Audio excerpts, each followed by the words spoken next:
The phone call that shattered my world came at 2:37 on a Tuesday afternoon while I was reviewing marketing campaigns at my Denver office. Eddie's pawn shop flashed on my caller ID a number I didn't recognize, but somehow felt compelled to answer. The gravelly voice on the other end belonged to an elderly man who introduced himself as Frank, the shop owner. His words hit me like a sledgehammer to the chest. Someone had pawned my deceased father's Rolex Submariner for $8,000, and there was something hidden inside that I desperately needed to see immediately. My hands began trembling uncontrollably as the devastating realization crashed over me that my mother, Helen, and stepfather, Gary, must have stolen the only precious memento from my dad who died in that horrific construction accident 3 years ago. I bolted from my cubicle without explanation, leaving confused coworkers staring at my abandoned computer screen, still displaying half-finished promotional materials for a local restaurant chain. The drive to Eddie's pawn shop felt like navigating through thick fog, my vision blurred by tears of rage and disbelief. How could my own mother betray me like this? That Rolex wasn't just jewelry. It represented every bedtime story my dad told me every Saturday morning, pancake breakfast, every proud smile when I graduated college. He wore it during my wedding rehearsal dinner just months before the accident, promising it would be mine someday. Frank turned out to be a weathered man in his 70s, with kind eyes behind wire-rimmed glasses and calloused hands that spoke of decades working with precious metals and gemstones. His shop smelled of metal polish and old leather with glass cases displaying everything from vintage guitars to diamond rings.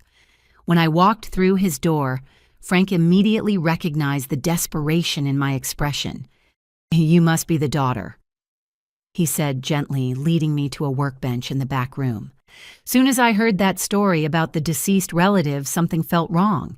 People don't usually sell family heirlooms unless they're desperate or lying. I fumbled through my purse for my phone, showing Frank dozens of photos of my father wearing the distinctive black-faced Rolex. There he was, at my high school graduation, his arm around my shoulders, the watch clearly visible on his left wrist. Another picture from my 25th birthday party showed him checking the time on that same watch while cutting my cake. I also produced a copy of his death certificate from my wallet, a document I'd carried for 3 years, like a talisman of grief. "That's definitely the same timepiece," Frank confirmed, studying the photos carefully. But here's what's interesting. When I was examining it for authenticity, the watch felt heavier than it should have. Rolex Submariners have a specific weight, and this one was about half an ounce off. My heart pounded as Frank retrieved a small wooden box from his safe. Inside, nestled in black velvet, lay my father's watch, exactly as I remembered it. But Frank wasn't finished with his revelation. "I've been in this business for 43 years, he continued, "and I've learned to trust my instincts. So I took the watch to my repair specialist, Jimmy, who's been fixing timepieces since the 70s. Jimmy discovered something remarkable. Frank gently lifted the watch and showed me how the back case could be twisted off with special tools. Inside the mechanism, where most people would never think to look, was a tiny hidden compartment, cleverly concealed behind the balance wheel assembly. From this secret space, Frank produced a micro USB drive no bigger than my thumbnail and a piece of paper folded so small it looked like a grain of rice. With trembling fingers, I unfolded the paper to reveal my father's distinctive handwriting in blue ink. "For my princess, the truth about the Brookfield site." The words hit me like ice water. Brookfield Construction was the company where my father worked the job site, where his life ended when scaffolding collapsed during a routine inspection. I'd always been told it was a tragic accident, an unfortunate combination of weather conditions and equipment failure that no one could have prevented. "I don't want any money for this," Frank said firmly, pressing the watch into my hands. "Family heirlooms belong with family, not hanging in pawn shop windows. Besides, your father obviously went to great lengths to make sure you'd find whatever's on that drive." I thanked Frank through tears that wouldn't stop flowing, promising to let him know what my father had hidden. The elderly man patted my shoulder with grandfatherly kindness before I stumbled back to my car, clutching the watch against my chest like armor against the world's cruelty. During the drive home, my grief transformed into something harder and more determined. My father had hidden something important enough to require secret compartments and coded messages. Whatever was on that USB drive, Gary and my mother had nearly destroyed it by selling the watch. The betrayal cut deeper than I'd thought possible, but now I had something more powerful than sadness. I had purpose.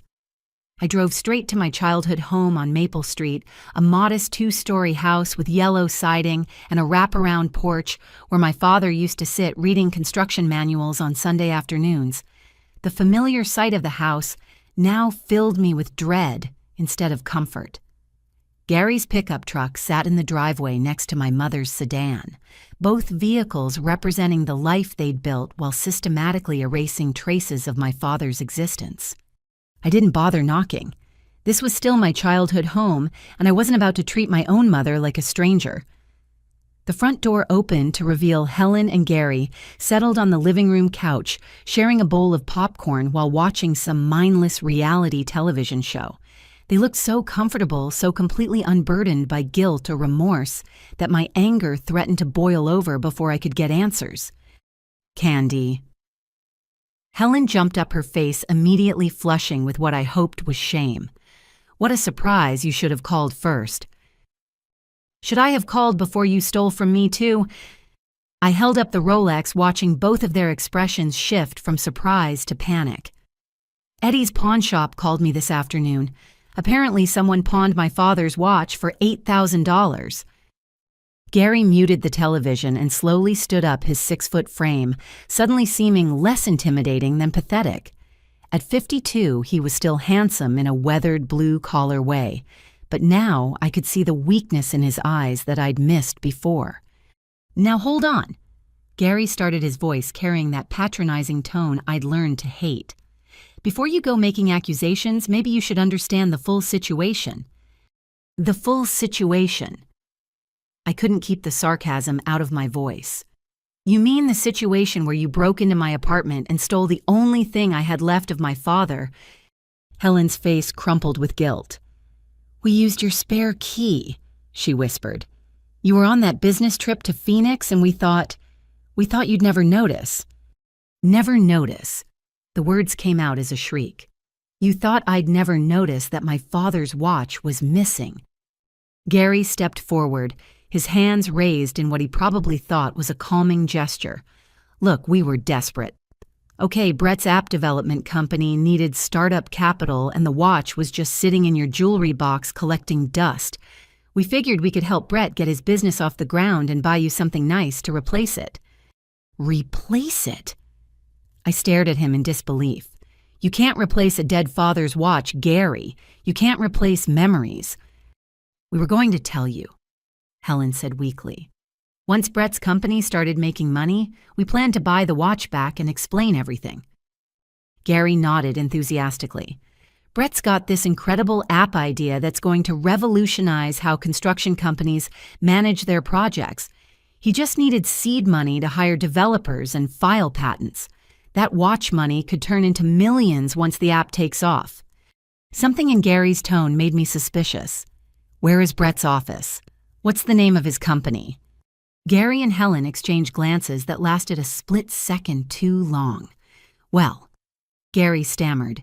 He's working from home right now. Lots of tech companies start that way, and the company name is still being finalized with lawyers. When did you last see Brett working on this app? I pressed. He's very secretive about his work, Helen said quickly. You know how competitive the tech industry is. He can't risk anyone stealing his ideas. Gary's expression darkened. Actually, now that you mention it, Brett has been acting strange lately. Missing family dinners, avoiding questions about his progress, coming home at weird hours. What kind of weird hours? 3, 4 in the morning sometimes, Gary admitted. And his car smells like cigarette smoke even though he quit smoking years ago. Plus, I found poker chips in his cup holder last week. Helen looked shocked. Poker chips? Brett doesn't gamble. That's what I thought too, Gary said grimly. But when I asked him about it, he got defensive and changed the subject. And there have been some suspicious cash withdrawals from the account where we deposited the watch money.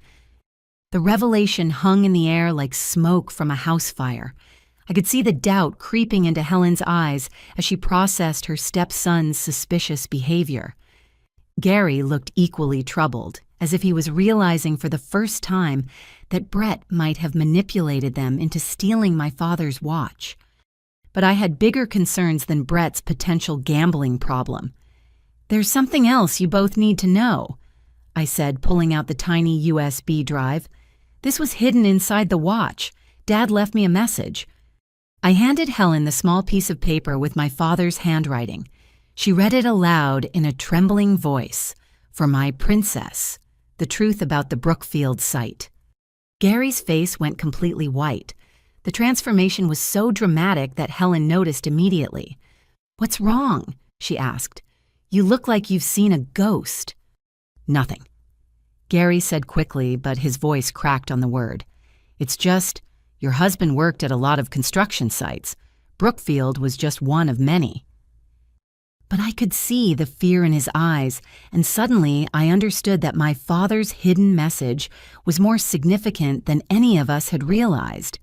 Gary knew something about Brookfield construction, something that terrified him enough to make him lie to his own wife. "I'm going to find out what's on this drive," I announced, slipping the USB back into my pocket. "And if I discover that you knew anything about my father's death, Gary, I swear I'll make you pay for it." I turned to leave, but Helen grabbed my arm. "Candy, wait. I know you're angry and you have every right to be. But please don't let this destroy our family. Your father wouldn't have wanted that." "Our family was destroyed the day you chose Gary over my father's memory," I replied coldly. "This just makes it official." Back in my apartment, a modest one-bedroom unit in a converted warehouse near downtown Denver, I sat at my kitchen table with my laptop and the mysterious USB drive. My hands shook as I inserted the drive, unsure whether I was ready to learn whatever truth my father had died trying to tell me. The drive contained hundreds of files organized into folders with names like safety violations, inspection reports, audio evidence, and insurance claims. My father had been methodical in his documentation, dating every file and including detailed notes about locations, personnel, and safety concerns. I started with a folder labeled Personal Notes that contained what appeared to be a digital diary my father had kept during his final months. The entries painted a picture of a man growing increasingly concerned about dangerous practices at Brookfield construction sites across Colorado. March 15th. One entry began. Watched Gary dismiss safety concerns about scaffolding anchors at the Morrison site. Workers complained about loose connections, but Gary told them to stop being babies and finish the job. 3 hours later, a section collapsed. Luckily, no one was seriously hurt, but it could have been catastrophic. Another entry from April 2nd was even more disturbing. Found falsified OSHA inspection reports in Gary's truck. Real reports documented missing safety harnesses and inadequate fall protection, but the filed versions show all equipment is satisfactory. Gary is systematically covering up safety violations to keep projects on schedule. As I read deeper into my father's notes, a pattern emerged. Gary wasn't just cutting corners or making occasional poor decisions.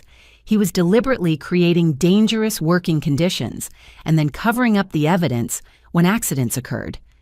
The most damning evidence was in a folder labeled Audio Recordings. My father had secretly recorded conversations with co-workers, supervisors, and safety inspectors using a digital recorder hidden in his hard hat. One conversation from April 28th made my blood run cold. "We can't keep operating like this," my father's voice said clearly through my laptop speakers. "Someone's going to get killed." "Listen, Bob," came Gary's unmistakable reply. "I appreciate your concerns, but we've got deadlines to meet and budgets to maintain. These construction workers know the risks when they sign up for the job." "That's not the point," my father argued. "We're supposed to minimize those risks, not ignore them completely. Look, accidents happen in construction. That's why we carry insurance. But if we spend all our time and money on excessive safety measures, we'll never complete projects on time or within budget. Excessive safety measures. My father's voice rose with anger. Gary, we're talking about basic OSHA requirements, safety harnesses, proper scaffolding equipment inspections. These aren't luxuries.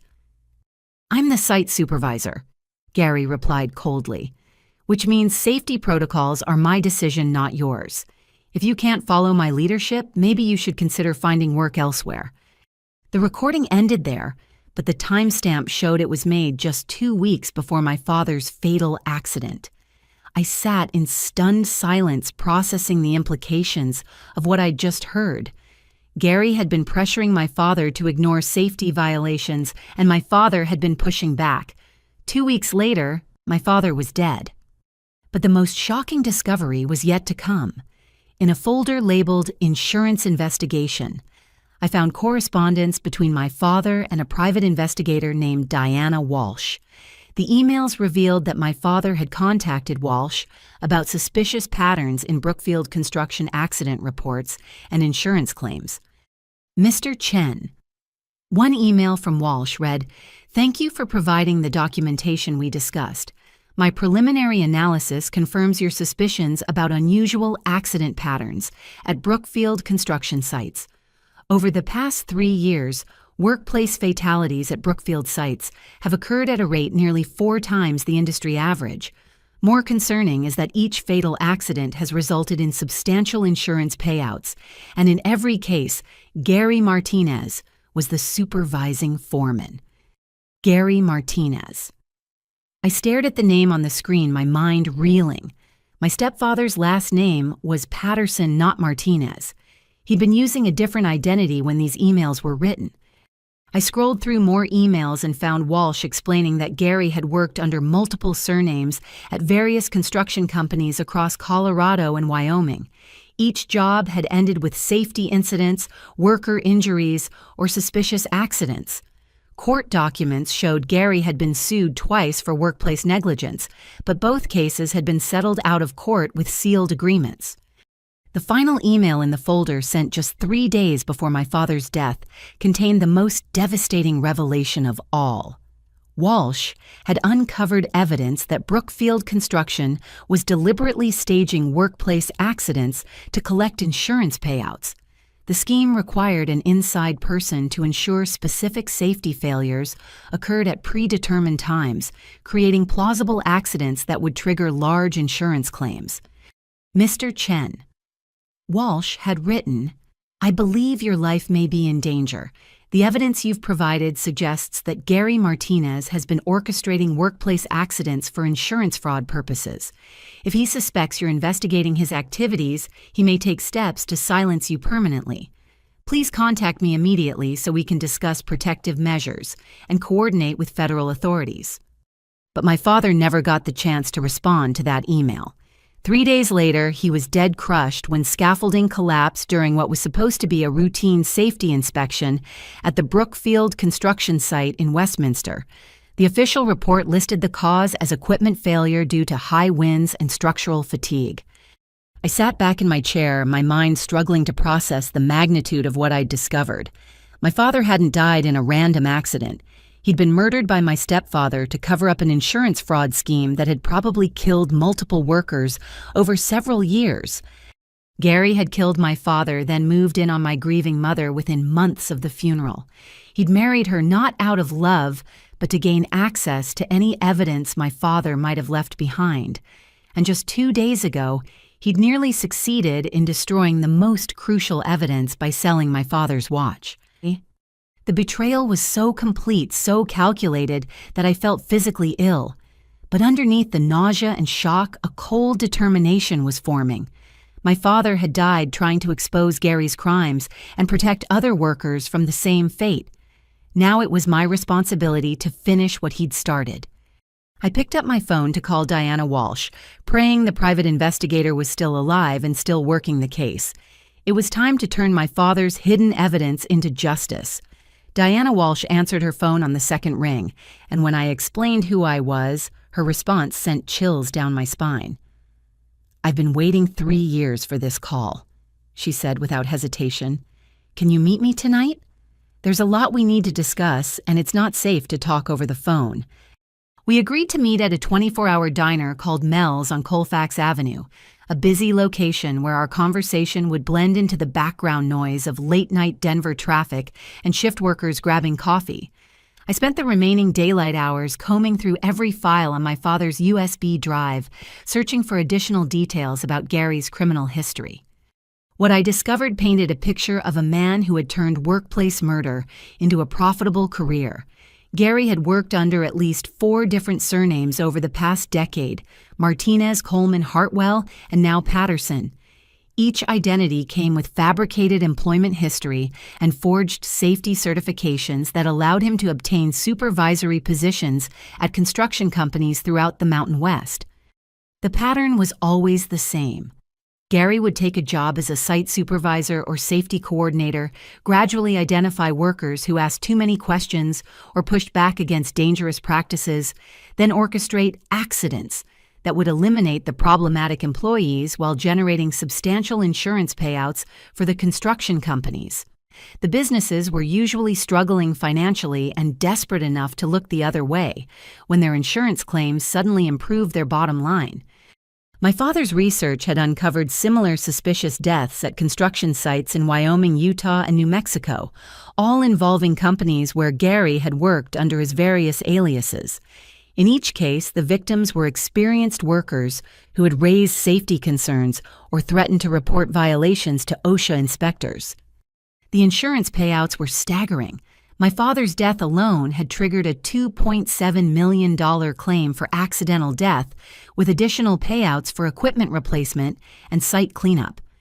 Over the past 5 years, Gary's manufactured accidents had generated more than $15 million in insurance money, with Gary receiving substantial kickbacks from grateful construction company owners. But Gary's crimes went beyond simple fraud. The emails between my father and Diana Walsh revealed that Gary had been targeting the families of his victims after their deaths, using his knowledge of their financial situations and emotional vulnerabilities to gain access to any evidence they might have left behind. In at least 3 cases, Gary had seduced and married the widows of men he'd murdered moving into their homes and gradually stealing or destroying anything that might incriminate him. He'd married Helen using the same playbook, courting a grieving widow with promises of security and companionship, while systematically searching for evidence that might expose his crimes. The most disturbing discovery was a spreadsheet hidden in one of my father's encrypted folders that tracked Gary's romantic relationships with victims' families. Helen was listed as Target 7, with detailed notes about her financial assets, my father's work schedule, and potential evidence locations in our house. Gary had been planning my father's murder for months, gathering intelligence about our family's routines and looking for the optimal time to stage a fatal accident. He'd even researched my college schedule and work commitments to ensure I wouldn't be around to ask inconvenient questions during my mother's grieving process. By the time I arrived at Mel's Diner, I felt like I was carrying the weight of multiple murders on my shoulders. Diana Walsh turned out to be a thin, intense woman in her 50s, with graying brown hair and sharp green eyes that missed nothing. She looked exactly like what she was, a former police detective turned private investigator who had seen too much human cruelty to be shocked by anything. "Your father was a brave man," Diana said without preamble as we settled into a corner booth. "Most people would have walked away rather than risk their lives exposing something this big." "How big is it?" I asked, sliding my father's USB drive across the table. Diana plugged the drive into a small laptop she'd brought, scanning through the files with practiced efficiency. "Bigger than your father realized," she said grimly. "Gary Martinez, or Patterson, or whatever he's calling himself these days, is part of a network that's been operating across multiple states for at least 8 years. She opened a folder on her own computer and showed me photographs of construction sites, insurance documents, and victim profiles that made my stomach lurch. 17 men had died in suspicious workplace accidents linked to Gary's activities, leaving behind widows, children, and parents who would never know their loved ones had been murdered for money. The insurance companies are starting to notice the patterns, Diana explained, but they're more interested in recovering their money than seeking justice for the victims. That's why I've been building a federal case, murder for hire, conspiracy insurance fraud, and racketeering charges that could put Gary and his associates away for life. What about the construction companies? I asked. Are they part of the conspiracy? Some are willing participants, others are just desperate enough to accept Gary's results without asking questions. Brookfield Construction definitely knew what they were buying when they hired Gary. Their financial records show they were facing bankruptcy before Gary joined their team. Now, they're one of the most profitable construction companies in Colorado. Diana closed her laptop and leaned forward, her expression deadly serious. Here's what you need to understand, Candy. Gary isn't working alone. He's got partners in law enforcement, insurance investigation, and construction management who help cover up his crimes. Some of these people have been protecting him for years. How do we stop him? We need more evidence, Diana said. Your father's files are crucial, but we need something that definitively proves Gary orchestrated specific murders. Ideally, we need Gary to confess to his crimes while being recorded. How do we make that happen? Diana smiled for the first time since we'd met, but it wasn't a pleasant expression. We make Gary think there's a witness he needs to eliminate, someone who has evidence that could destroy him. You want to use me as bait? I want to use you as the key to bringing down a man who's murdered 17 people and destroyed countless families. But I won't lie to you about the risks. Gary has killed to protect his secrets before, and he won't hesitate to kill again if he feels cornered. I thought about my father's final message hidden in a watch that Gary had nearly succeeded in selling. My father had died trying to expose these crimes, and now I had the chance to finish what he'd started. The risks were terrifying, but the alternative was letting Gary continue murdering innocent workers while living comfortably off my mother's love and trust. What do you need me to do? Diana opened her laptop again and began outlining a plan that would either bring Gary to justice or get both of us killed. But for the first time since receiving that phone call from Frank's pawn shop, I felt like I was taking control of the situation instead of just reacting to betrayals and revelations. My father's death would finally have meaning, and Gary would pay for every life he'd stolen. The next morning, I called in sick to work and decided to investigate Brett's activities before Diana and I implemented our plan to trap Gary. If Brett really was gambling away the money from my father's watch, I needed to understand the full scope of his deception and how it connected to Gary's criminal enterprise. Brett lived in a studio apartment in a converted warehouse district near downtown Denver, the kind of trendy area where young professionals convinced themselves they were living an urban lifestyle instead of just paying too much rent for concrete floors and exposed pipes. I parked across the street at 7:30 in the morning and settled in to watch his routine. At 9:15, Brett emerged from the building wearing designer jeans, expensive sneakers, and a leather jacket that probably cost more than most people's monthly rent. For someone supposedly struggling to fund a startup company, he certainly dressed well. He climbed into a black BMW sedan that looked like it had just rolled off a dealership lot. I followed Brett through downtown Denver traffic, expecting him to head toward a coffee shop or co-working space where tech entrepreneurs might gather to develop revolutionary apps. Instead, he drove to an upscale shopping center in Cherry Creek and spent 2 hours at a high-end electronics store, apparently purchasing multiple laptops and smartphones that he loaded into his car. From there, Brett drove to a check-cashing business in a strip mall on the outskirts of the city. I watched from the parking lot of a nearby fast food restaurant as he emerged carrying a thick envelope that he immediately stuffed into his jacket pocket. The entire transaction took less than 10 minutes, but Brett looked nervous the entire time, constantly checking over his shoulder as if he expected to be followed. Brett's next stop was the most revealing. He drove to what appeared to be an abandoned warehouse in an industrial section of the city, where legitimate businesses had long since moved to safer neighborhoods. But the parking lot contained dozens of expensive cars, and I could see men in suits coming and going through a side entrance, marked only with a small red door. I parked behind a rusted shipping container and watched through binoculars as Brett approached the red door. A large man in a black suit stepped outside, spoke briefly with Brett, then gestured for him to follow. Brett looked terrified but compliant as they disappeared inside the building. For the next 4 hours, I waited in my car taking notes and photographing everyone who entered or left the warehouse. The clientele was clearly upscale, mostly men in business attire driving luxury vehicles. This wasn't a neighborhood poker game or casual gambling operation. This was an organized, high-stakes gambling den, catering to people with serious money to lose. At 3:30 in the afternoon, Brett finally emerged from the warehouse, but he wasn't alone.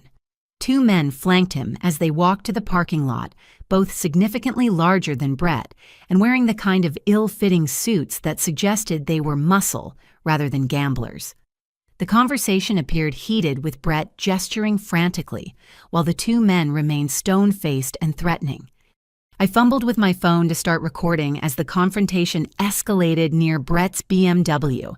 The acoustics of the empty parking lot carried their voices clearly across the distance. "Please," Brett was saying, his voice cracking with desperation. "I just need 2 more weeks. The money is coming, I swear." 2 weeks. The larger of the 2 men stepped closer to Brett, invading his personal space in a way that made threat implicit. "Your father said the same thing last month, and your uncle said it the month before. Your whole family seems to have a problem keeping promises." "My stepfather isn't my real family," Brett protested. "And I didn't know about any previous debts." "Doesn't matter," the second man interjected. His voice carried a slight accent that sounded Eastern European. "In our business, family debts are shared debts. Your stepfather Gary owes us $15,000 from his own gambling plus interest. You owe us $60,000 from today's losses plus what you borrowed last week. Combined total is $87,000. Brett's face went completely white. $87,000. That's impossible. I only borrowed $40,000 total and I paid back $20,000. Interest, my friend. 20% per week compounded. Very standard terms that were clearly explained when you first requested credit. I can't possibly get $87,000 in 2 weeks, Brett said, his voice barely above a whisper. The larger man smiled, but it was the kind of expression that made predators look friendly compared to their prey. "Then perhaps your family can help. Your mother seems like a nice woman. Pretty house on Maple Street with the yellow shutters. Very peaceful neighborhood." Brett's terror was now complete and visible. "Leave my mother out of this. She has nothing to do with gambling." "She has everything to do with this," the Eastern European man replied coldly. "She married a man who owes us money, and she raised a son who owes us money. In our culture, family obligations are sacred." "What do you want me to do?" "You have until the end of this month to bring us the full amount. Cash only. If you fail, we'll collect what we're owed from whatever assets your family possesses. Houses, cars, jewelry, businesses.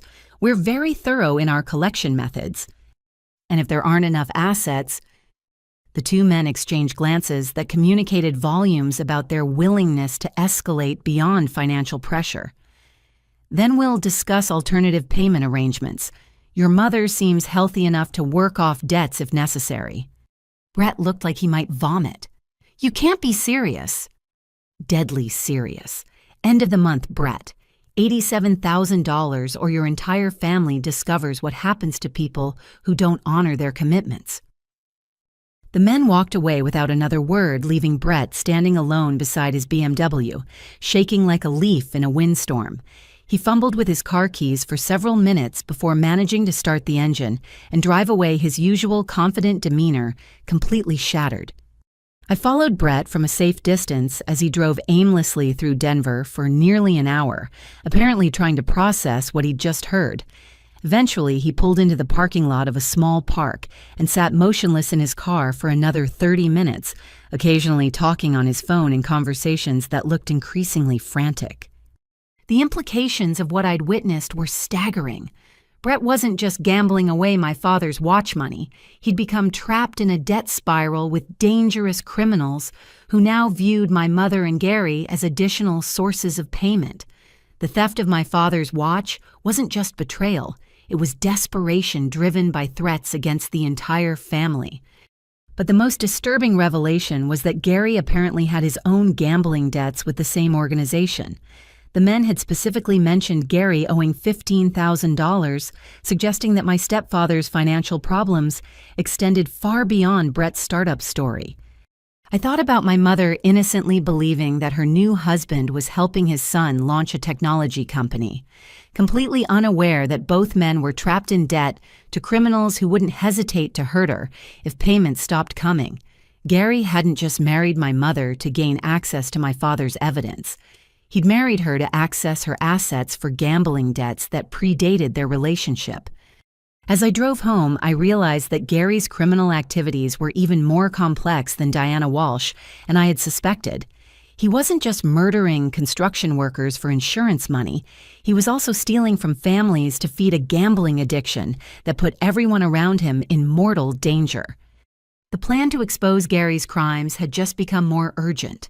If we didn't act quickly, my mother might become a victim of the same violence that had already claimed my father's life.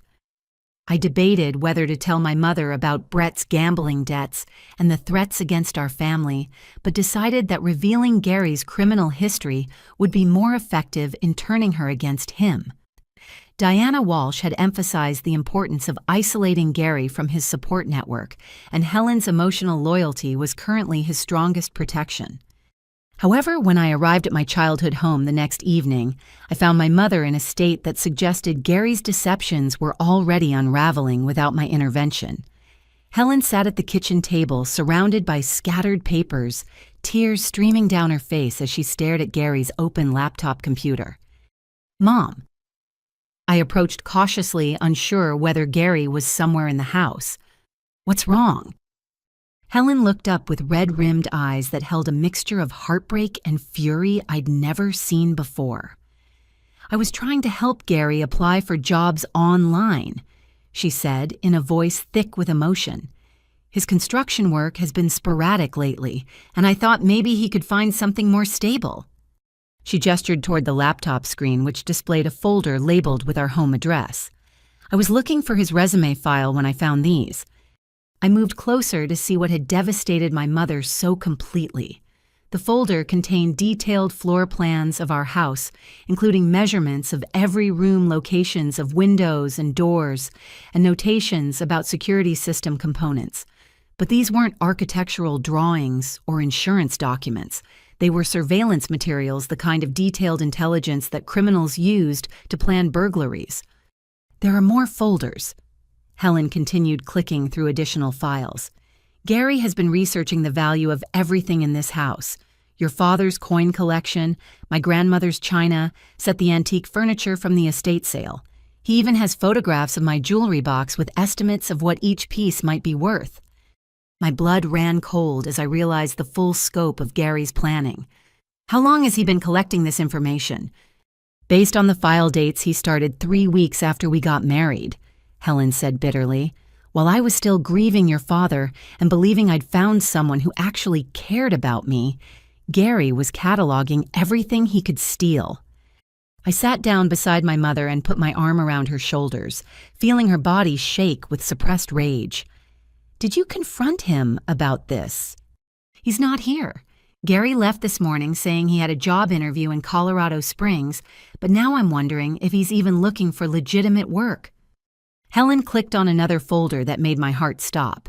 It contained detailed research about my father's rare coin collection, a hobby that had consumed his free time for nearly 20 years.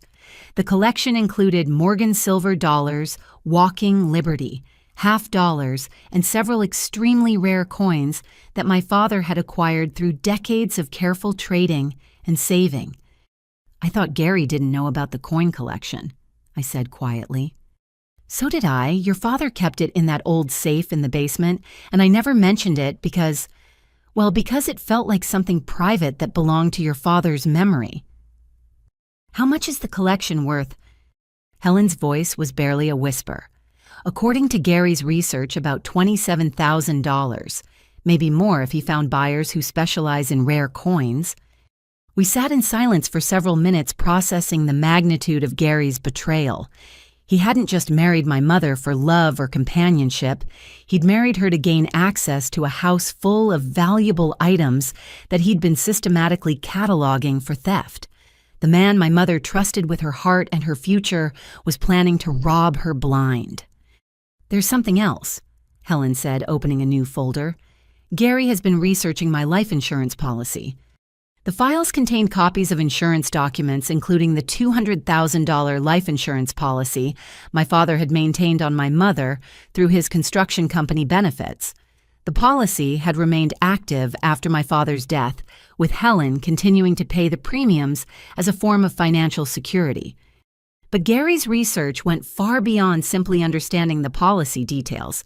He'd been investigating how long someone had to be married to a policyholder before they could claim benefits as a surviving spouse. He'd also researched Colorado state laws regarding inheritance rights for stepchildren and surviving spouses. "He's been planning to kill me," Helen said with shocking calm, "just like he probably killed your father." I stared at my mother in amazement. "You know about Dad's investigation?" Helen nodded slowly.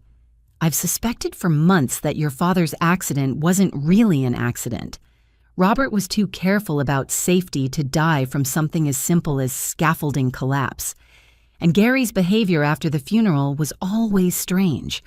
Too eager to help, too quick to move in, too interested in your father's personal papers." "Why didn't you say anything?" "Because I wanted to believe I deserved happiness after losing Robert. I wanted to believe that Gary actually loved me instead of just using me." Helen's voice broke on the last words. "I was so lonely, Candy, so desperate to feel like someone cared about me that I ignored every red flag." I pulled my mother closer, feeling her pain as if it were my own. "It's not your fault, Mom. Gary is a professional manipulator who targets grieving women. You weren't his first victim, and if we don't stop him, you won't be his last." "What do you mean, not his first victim?" I took a deep breath and began explaining everything I'd learned about Gary's criminal history, the insurance fraud scheme, and the multiple murders disguised as workplace accidents. Helen listened with growing horror as I described Diana Walsh's investigation and the evidence hidden in my father's watch. 17 men, Helen repeated when I finished. Gary has killed 17 people. At least 17. Diana thinks there might be more victims we haven't identified yet. Helen stared at Gary's laptop screen, her expression shifting from heartbreak to cold determination. "What do we do?" "We help Diana Walsh build a case that will put Gary in prison for the rest of his life," I said. "But first we need to make sure you're safe. If Gary suspects you know about his plans, he might accelerate his timeline for killing you." "I'm not running away," Helen said firmly. "If Gary thinks he can murder my husband and then rob me blind, he's about to learn that he picked the wrong family to terrorize." I felt a surge of pride at my mother's strength. The frightened, grieving widow who had fallen for Gary's manipulation was gone, replaced by a woman who understood exactly what kind of monster she'd been living with. "Diana has a plan to trap Gary," I explained. "But it's dangerous, and it requires making Gary think there's evidence that could expose his crimes." "What kind of evidence?" I hesitated, knowing that what I was about to propose would put my mother in serious danger. "We need Gary to believe that someone else has information about the insurance fraud scheme, someone he thinks he needs to eliminate." Helen's eyes narrowed with understanding. "You want to use me as bait." "Diana wants to use me, but after seeing Gary's research on your insurance policy, I think using you might be more effective. Gary has been planning to kill you anyway. We'd just be controlling the timing and location." "When do we start?" Helen and I spent the next 2 days carefully planning how to bait Gary into revealing his criminal activities, while Diana Walsh coordinated with federal investigators who'd been building their own case against the insurance fraud network. We decided that Helen would pretend to have discovered evidence of Gary's crimes, while accidentally letting slip that she'd contacted authorities about her suspicions. However, our careful plans were disrupted when Gary's gambling debts came calling directly to our front door. I was helping Helen prepare dinner on Thursday evening when 3 men in expensive suits knocked on the front door with the kind of authority that suggested they weren't selling insurance or seeking charitable donations. Helen looked through the peephole and immediately turned pale. "I don't recognize them," she whispered, "but they look like the kind of people Gary would owe money to." Before we could decide whether to answer the door, Gary's pickup truck pulled into the driveway. We watched through the kitchen window as Gary climbed out of his vehicle, saw the 3 men waiting on our porch, and froze with an expression of pure terror. Gary Martinez, the largest of the 3 men, called out in a voice that carried clearly through the evening air. "Or should we call you Gary Patterson? Now we need to have a conversation." Gary approached the porch slowly, his hands raised in a gesture of surrender. "Rico, what are you doing here? I told Dimitri I'd have the money by next week." "Next week became this week when your boy Brett lost another $15,000 at our tables," the man named Rico replied. "Seems like gambling problems run in your family." Helen grabbed my arm as the implications sank in.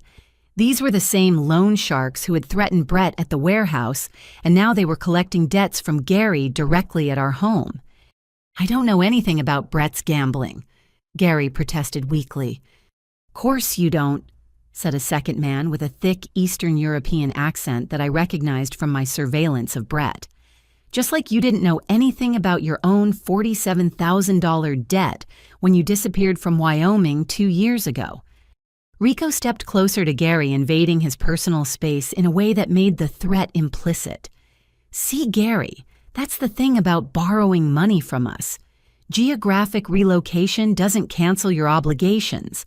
Neither does changing your last name or marrying lonely widows."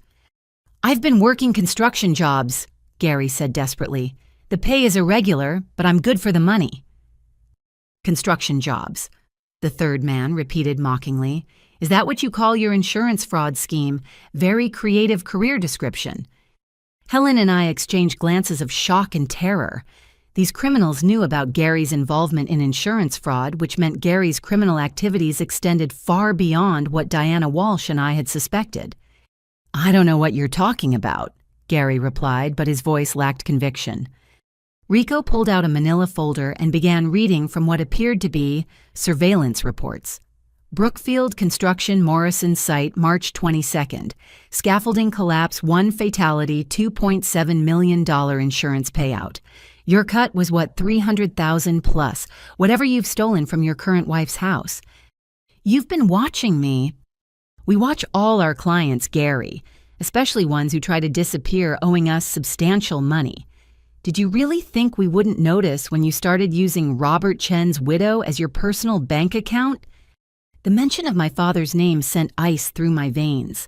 These criminals had been monitoring Gary's relationship with my mother from the beginning, treating her as a financial asset in Gary's debt repayment plan. "How much does he owe you?" Helen called out through the screen door, startling all 4 men. Rico smiled in a way that made my skin crawl. "Mrs. Patterson, how nice to finally meet you. Your husband owes us $67,000 plus interest plus collection fees. His stepson, Brett, owes us another $73,000 from this week's poker games. Combined debt is currently $147,000. Helen stepped onto the porch and I reluctantly followed, knowing that these men now considered us part of Gary's debt repayment strategy. And if Gary can't pay, then we collect from available family assets, the Eastern European man explained casually. "Houses, cars, jewelry, retirement accounts. We're very flexible about payment methods." "What if the family assets aren't worth enough to cover the debt?" I asked, already suspecting the answer. Rico's smile widened. "Then we discuss alternative arrangements. Your mother looks healthy enough for service industry work.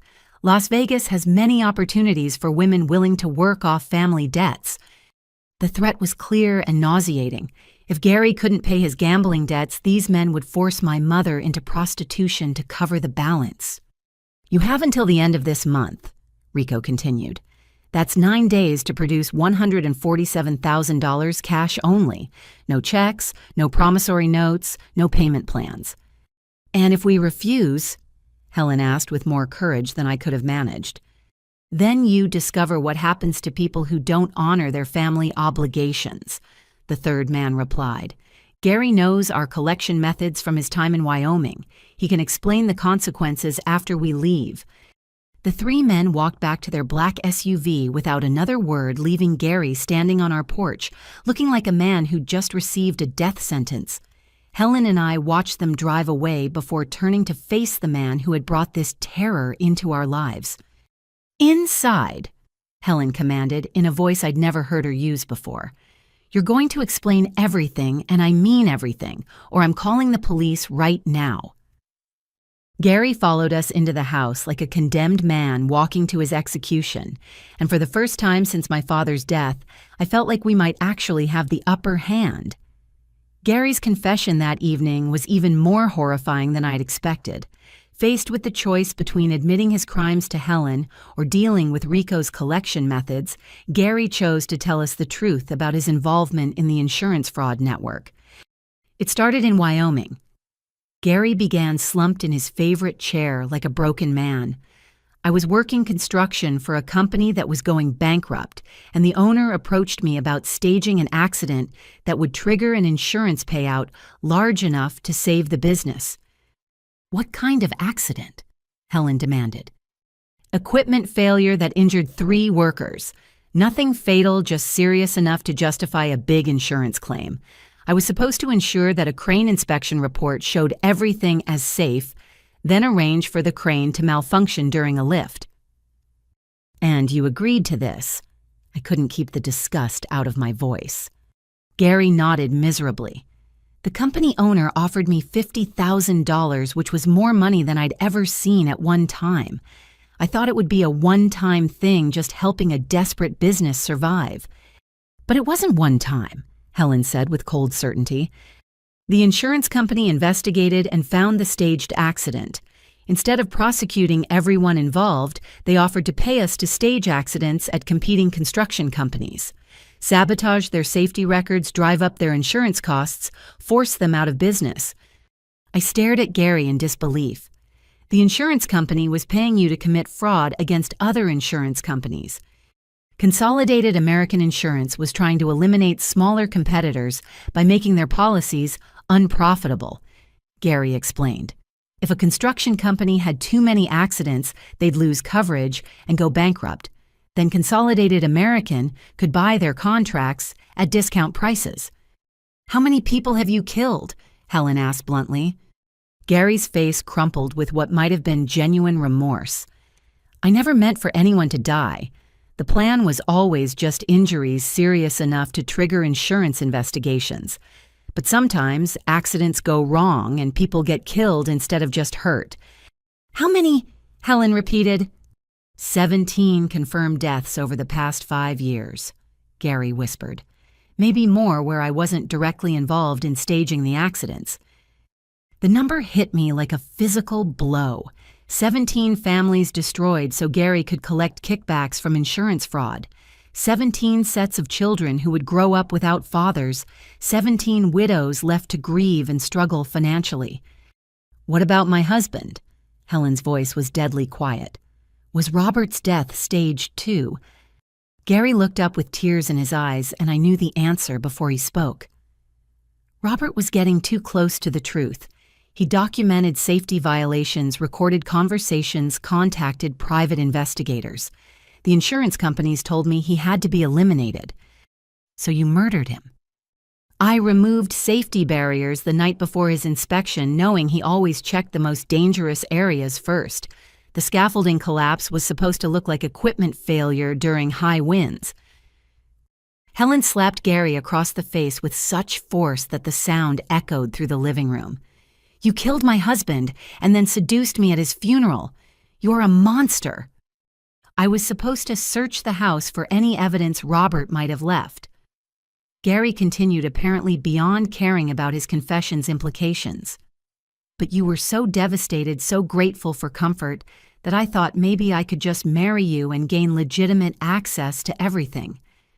Instead, you fell in love with gambling and ended up owing money to criminals, I said. Gary laughed bitterly. Fell in love with losing more like it. Every time I thought I could win back what I'd lost, I'd lose even more. Rico and his people keep very detailed records of who owes what. How much of the insurance money is left? Helen asked. None of it. Between gambling losses and payments to Consolidated American for new assignments, I've been living job to job for the past year. I thought about the implications of what Gary had revealed. If you're broke, how are you planning to pay Rico? Gary's expression became even more haunted.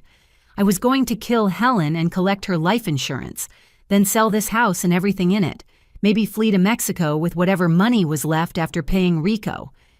When Helen demanded. This weekend, I was going to tamper with your car's brakes and stage an accident while I had an alibi at Brett's apartment. The casual way Gary described planning my mother's murder made my stomach turn. This man had been living in our house, eating our food, sleeping in my mother's bed, all while plotting to kill her for insurance money. What about Brett? I asked. Is he part of the insurance fraud too? Brett doesn't know anything about my real work, Gary said quickly. He thinks I'm just a construction supervisor with bad luck at poker games. I introduced him to Rico's gambling operation to create debt that would pressure Helen into selling valuable items from the house. So Brett's gambling addiction is your fault. I needed a believable reason for financial emergencies that would justify selling Robert's watch, Helen's jewelry, the coin collection. Brett's debts gave me cover to gradually liquidate everything valuable in this house. Helen stood up and walked to the window, staring out at the neighborhood where she'd lived happily with my father for 15 years. All of it was a lie, she said quietly. Every moment of our marriage, every conversation, every time you told me you loved me, all of it was just part of your plan to rob me and kill me. I did come to love you, Gary protested weakly. That's why I kept delaying the murder. I kept thinking maybe I could find another way to pay Rico. But you couldn't, I said, so this weekend you were going to kill her anyway. Gary nodded miserably. Rico made it clear that his patience was exhausted. If I didn't pay by the end of the month, he'd start collecting from family members. I couldn't let that happen to you or Helen. So instead, you decided to murder Mom yourself, I replied with disgust. It seemed like the only option that wouldn't get everyone killed. I looked at my mother, still staring out the window with her back to Gary, and realized that our plan to trap him into confessing had become irrelevant. Gary had just confessed to conspiracy fraud and 17 counts of premeditated murder. What we needed now wasn't more evidence, but a way to ensure he faced justice while keeping Rico's loan sharks from hurting our family. I quietly pulled out my phone and sent a text message to Diana Walsh. Gary confessed everything. Need immediate help with dangerous loan sharks. Come to Helen's house now. Then I called 911 and reported that a man in our living room had just confessed to multiple murders and was planning to kill my mother this weekend. Whatever happened next, Gary's career as a killer for hire was finally over. Diana Walsh arrived at our house within 20 minutes of my text message, accompanied by FBI agent Sarah Mitchell and 2 local police officers who seemed surprisingly well informed about Gary's criminal activities. Gary was handcuffed and read his rights while Helen and I provided statements about his confessions and the loan shark's threats. We've been building a case against Consolidated American Insurance for 18 months, Agent Mitchell explained as Gary was led to a police car. Your father's evidence was the missing piece we needed to prove the conspiracy charges. Diana added, the insurance fraud network involves dozens of construction companies, insurance adjusters, and criminal operatives across 7 states. Gary was just one piece of a much larger criminal enterprise. What about Rico and his people? Helen asked. They're expecting payment by the end of the month and they know where we live. Agent Mitchell exchanged glances with Diana before answering. Rico Castellanos and his loan shark operation are already under federal investigation for money laundering and extortion. We can use Gary's debts as leverage to build cases against both criminal organizations. How, I asked. Gary is going to cooperate with our investigation, Diana explained. In exchange for a reduced sentence, he'll provide evidence about the insurance fraud network and help us set up a sting operation against Rico's organization. And if Gary refuses to cooperate, then he faces 17 counts of first-degree murder, federal conspiracy charges, and insurance fraud charges that could result in multiple life sentences, Agent Mitchell said grimly. Cooperation is his only chance of ever seeing freedom again. Over the next 2 hours, we learned that the FBI had been monitoring Consolidated American Insurance since receiving tips from families of workers killed in suspicious accidents. My father's investigation had provided the evidence necessary to connect individual murders to a systematic conspiracy involving insurance executives, construction company owners, and criminal operatives like Gary. The scope of the fraud is staggering, Diana explained. Over the past 8 years, Consolidated American has collected more than $200 million in fraudulent claims while eliminating dozens of smaller insurance competitors.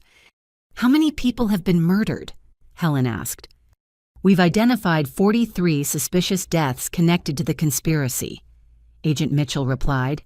Gary was directly involved in 17 of those murders, but he's provided information about other operatives who committed additional killings. The revelation that my father was one of 43 murder victims somehow made his death both more tragic and more meaningful. He hadn't died for nothing. His investigation was helping expose one of the largest criminal conspiracies in American insurance history. What happens to Brett? I asked, remembering that Gary's stepson was also trapped by Rico's loan shark operation. Brett Patterson has been cooperating with our investigation for 3 months. Agent Mitchell revealed, stunning both Helen and me into silence. Brett's been working with you, Helen repeated in disbelief. Diana nodded. Brett discovered Gary's criminal activities accidentally when he found insurance documents in Gary's truck. Instead of confronting Gary directly, Brett contacted our office and agreed to help gather evidence. But what about his gambling addiction? Brett isn't actually gambling, Agent Mitchell explained. His apparent addiction was a cover story that allowed him to meet with federal agents at Rico's establishment while wearing recording devices. Every conversation Gary had about the insurance fraud was secretly recorded by Brett. I stared at the FBI agent in amazement.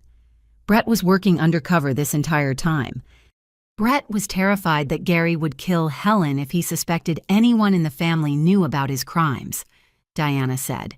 So he maintained his cover as a gambling-addicted stepson while secretly documenting Gary's activities and communications with the criminal network. Where is Brett now? Helen asked. Safe house, Agent Mitchell replied. Once Gary realized Brett had been recording him, Brett's life was in immediate danger. We moved him to a secure location yesterday. Helen slumped into a chair, overwhelmed by the revelation that her stepson had been protecting her while risking his own life. All this time, I thought Brett was just another criminal taking advantage of our family. Brett loves his mother and wanted to protect her, Diana said gently. But he needed professional help to safely gather evidence against someone as dangerous as Gary. What happens now? I asked. Agent Mitchell pulled out a thick folder containing legal documents. Gary has agreed to testify against Consolidated American Insurance and Rico's organization in exchange for a plea deal that reduces his sentence to 25 years without parole. 25 years! I couldn't hide my outrage. He murdered 17 people, including my father. I understand your anger, Agent Mitchell said, but Gary's cooperation will help us convict dozens of other criminals and shut down a network that could have killed hundreds more people. Sometimes justice requires accepting imperfect outcomes to prevent future tragedies. Diana placed a hand on my shoulder. Your father's investigation didn't just expose Gary's crimes. It's going to bring down an entire criminal empire and save countless lives. The trials will take months, Agent Mitchell continued. but Consolidated American Insurance has already been shut down pending federal charges. The construction companies involved in the conspiracy are facing criminal prosecution and civil lawsuits from victims' families. And Rico Castellanos and 12 members of his organization were arrested this afternoon based on evidence Gary provided. Their loan shark operation has been completely dismantled. Helen looked up with the first smile I'd seen from her in months. "So we're safe?" "You're safe," Agent Mitchell confirmed. "The immediate threats against your family have been eliminated." As the FBI agents prepared to leave, Diana handed me a business card for a victim services coordinator who could help our family navigate the complex legal proceedings ahead. "The trials will be difficult," she warned, "but your father's sacrifice is going to result in justice for dozens of families." After everyone left, Helen and I sat in our living room processing everything we'd learned. Gary was in federal custody. Brett was safe in witness protection, and the criminal network that had destroyed our family was finally being brought to justice. "I keep thinking about your father," Helen said quietly. "If he could see what his investigation accomplished, I think he'd be proud." I thought about the USB drive hidden in my father's watch, the evidence that had started this entire journey toward justice. He always said that doing the right thing was worth any risk. "He was right," Helen replied. "And so were you for refusing to let his death be meaningless." For the first time since receiving that phone call from Frank's pawn shop, I felt like my father's spirit could finally rest in peace. While Gary sat in federal custody awaiting his arraignment, Diana Walsh and Agent Mitchell approached Helen and me with an unexpected proposal that would help ensure the prosecution's case against Consolidated American Insurance was airtight. "We need to catch the insurance executives on tape authorizing additional murders," Diana explained during a meeting at the FBI field office in downtown Denver. "Gary's testimony is crucial, but juries are often skeptical of convicted criminals seeking reduced sentences." Agent Mitchell spread surveillance photos across the conference table, showing well-dressed men in expensive suits entering and leaving corporate offices. "These are the Consolidated American executives who ordered your father's death. Without recorded evidence of their direct involvement, they might escape prosecution by claiming they knew nothing about Gary's activities." "What kind of recorded evidence?" I asked, though I suspected I already knew where this conversation was heading. "We want to stage a scenario where you approach Consolidated American, claiming to have evidence that could expose their conspiracy," Diana said. "If they believe you're a threat, they'll contact Gary's replacement and authorize your elimination.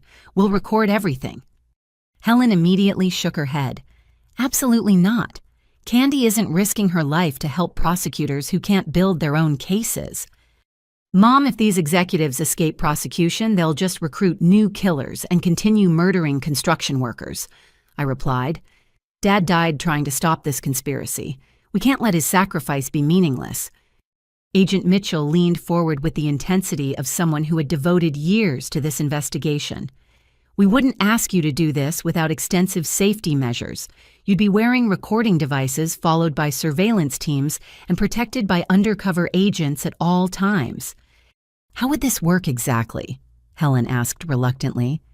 Diana opened a laptop and showed us detailed surveillance of Consolidated American's Denver office, a gleaming high-rise building in the financial district where insurance executives worked in luxury while ordering the deaths of construction workers hundreds of miles away. "You would pose as Christine Davis' sister, of a fictional Brookfield construction worker named Michael Davis who died in a suspicious accident," Diana explained. "We've created a complete background for Christine, including employment records, family photos, and a detailed knowledge of construction terminology." "Why would they believe I have evidence against them?" "Because Christine Davis has been asking questions," Agent Mitchell said. "We've had undercover agents contact various construction companies and insurance adjusters claiming to represent Michael Davis's family and hinting that he left behind documentation of safety violations and suspicious activities." Diana pulled up a series of phone records on her laptop.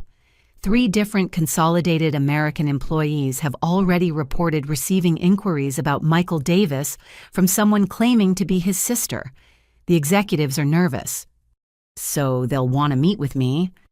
They'll want to eliminate you, Agent Mitchell corrected grimly, just like they eliminated your father when he got too close to the truth. Helen grabbed my hand tightly. This is insane. You're talking about using my daughter as bait for murderers.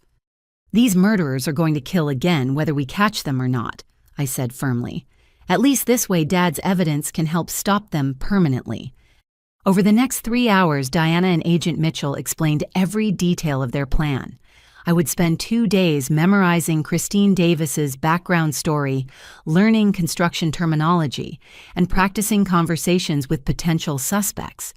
Federal agents would establish surveillance positions around Consolidated American's office building, while electronic specialists would wire me with recording devices sophisticated enough to capture conversations in noisy environments. The key to the operation's success was making the insurance executives believe that Christine Davis had evidence similar to what my father had gathered but hadn't yet contacted federal authorities.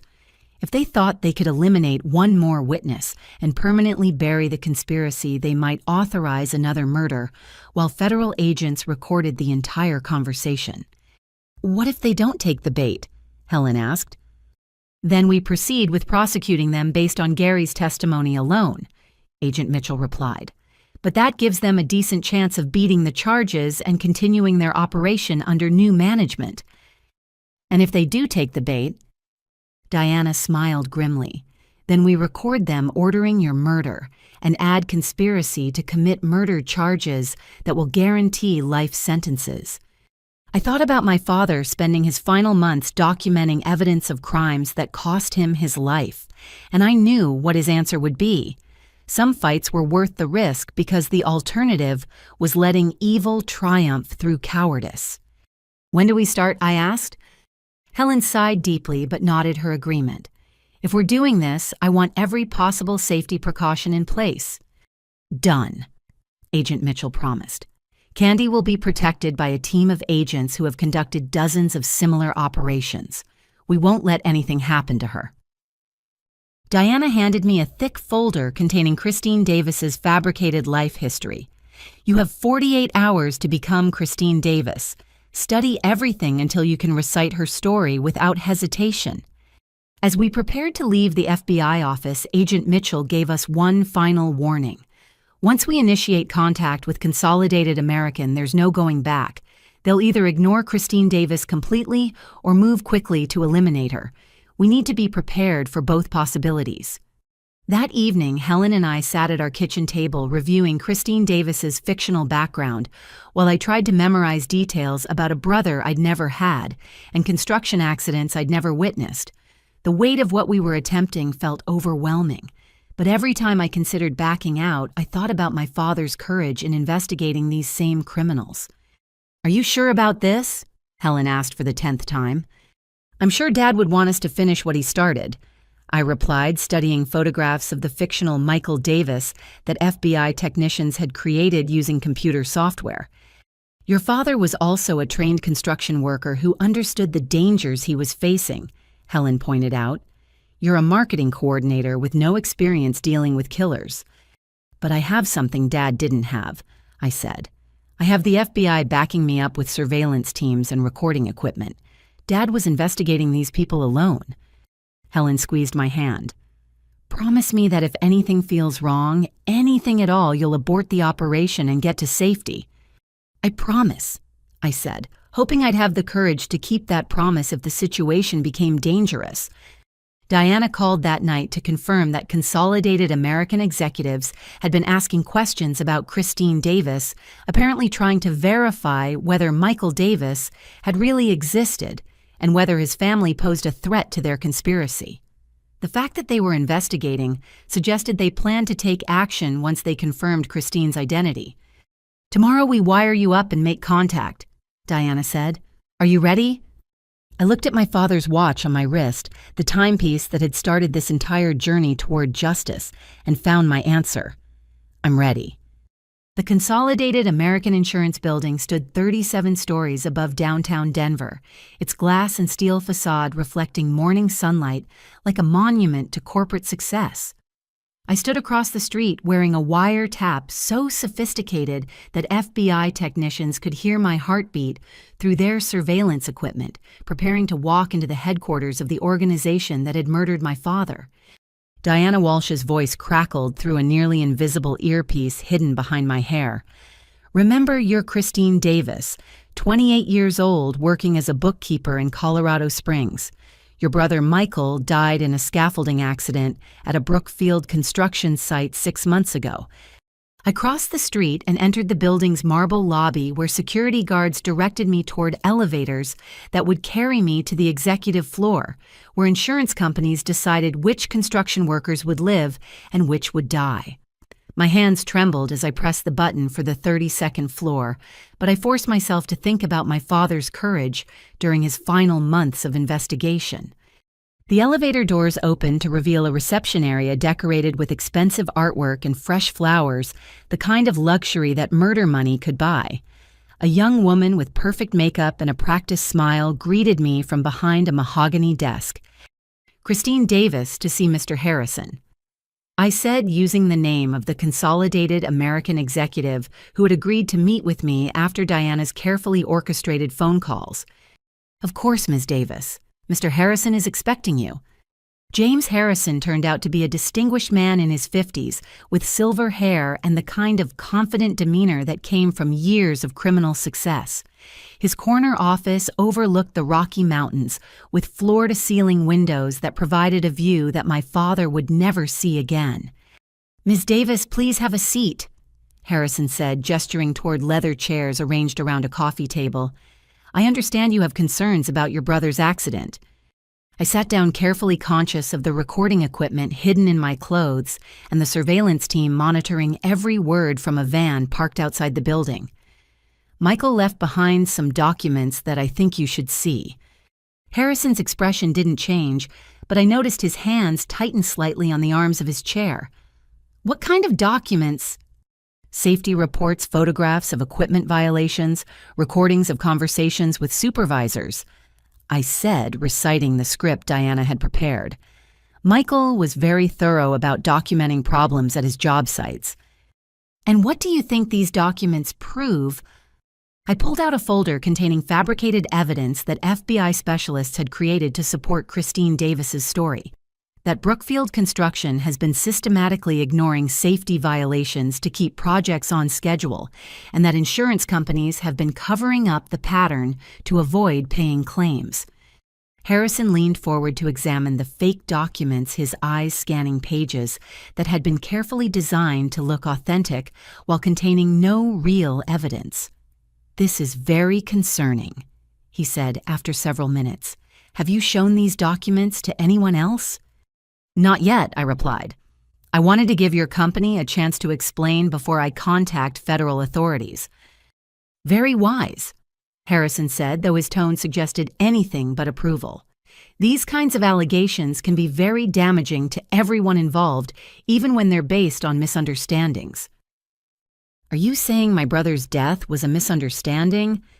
Harrison stood up and walked to his window, apparently thinking carefully about his response. When he turned back, his expression had shifted from professional courtesy to something much colder. "Ms. Davis, I'm going to be very direct with you," he said. "Your brother was involved in activities that went far beyond normal construction work. He was documenting information that could be misinterpreted by people who don't understand the complexities of the insurance industry." "What kind of activities?" Michael was working with certain individuals to manufacture evidence of safety violations that could be used to file fraudulent insurance claims. Harrison said, completely reversing the truth of the situation. His death wasn't an accident. It was the result of criminal associates eliminating a witness who could expose their fraud scheme. I stared at Harrison in amazement, realizing he was trying to frame my fictional brother as a criminal while admitting that his death had been murder. "Are you saying someone killed Michael?" "I'm saying that people who get involved in insurance fraud often find themselves in dangerous situations," Harrison replied. and people who possess evidence of such fraud can become targets for elimination. The threat was clear, but carefully phrased to avoid explicit admission of guilt. Harrison was telling me that possessing evidence against Consolidated American was dangerous to my health, while simultaneously admitting that they eliminated people who threatened their operations. "What should I do with Michael's documents?" I asked. Harrison returned to his chair and leaned forward with predatory intensity. "You should give them to me immediately, Ms. Davis, along with any copies you might have made." "And then what?" "Then you forget about your brother's death and go back to your normal life in Colorado Springs," Harrison said. "Continuing to investigate this matter would be extremely hazardous to your well-being." "Are you threatening me?" "I'm trying to save your life," Harrison replied. "The same people who killed your brother are still operating, and they don't hesitate to eliminate anyone who possesses evidence that could expose their crimes." I pretended to consider his warning while Diana's voice whispered instructions through my earpiece. "Ask him about Gary Patterson specifically," she said. "What about Gary Patterson?" I asked. "Michael mentioned him in his notes as someone who was pressuring workers to ignore safety violations." Harrison's face went completely white. "Where did you hear that name?" "From Michael's recordings," I said, watching Harrison's composure crumble as he realized Christine Davis knew more than he'd expected. "Gary Patterson is dead," Harrison said quickly. "He died in a construction accident several months ago." "That's interesting," I replied, "because Gary Patterson was arrested yesterday by federal agents for murdering 17 construction workers." Harrison stood up abruptly and walked to his desk, where he picked up his phone and dialed a number from memory. I couldn't hear the conversation, but his increasingly frantic gestures suggested it wasn't going well. "There's been a complication," Harrison said into the phone. "The Christine Davis situation is more serious than we thought. Yes, she knows about Patterson. No giving her money won't solve this problem. We need a permanent solution implemented immediately." He hung up and turned back to me with an expression that made my blood freeze. "Ms. Davis, I'm afraid our conversation is over." "Am I free to go?" "You're free to wait here while my associates arrange transportation for you," Harrison said. "Unfortunately, you've demonstrated that you possess information too dangerous to leave unaddressed." Diana's voice crackled urgently through my earpiece.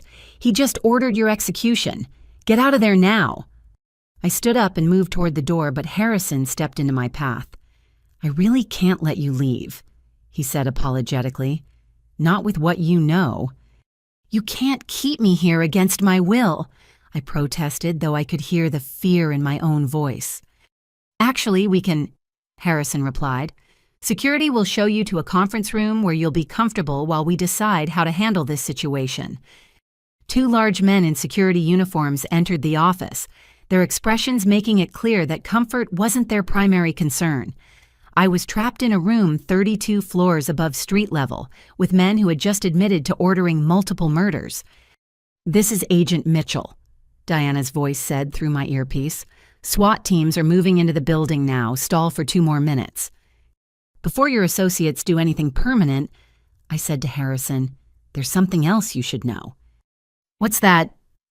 I smiled as I heard elevator doors opening in the hallway outside Harrison's office. "Christine Davis is a fictional person created by the FBI, and everything you've said in the past 20 minutes has been recorded by federal agents." Harrison's face transformed from confident control to absolute terror as armed FBI agents burst through his office door with weapons drawn. Agent Mitchell led the team, speaking into a radio as she secured the room. "James Harrison, you're under arrest for conspiracy to commit murder," she announced, producing handcuffs that seemed appropriate for someone who had spent years ordering the deaths of honest workers. As Harrison was led away in custody, I slumped into one of his leather chairs and tried to process what had just happened. In less than 30 minutes, we'd recorded a Consolidated American executive admitting to systematic murder, threatening to kill a witness, and ordering my immediate execution. Diana Walsh entered the office with a smile that suggested years of investigative work had finally paid off.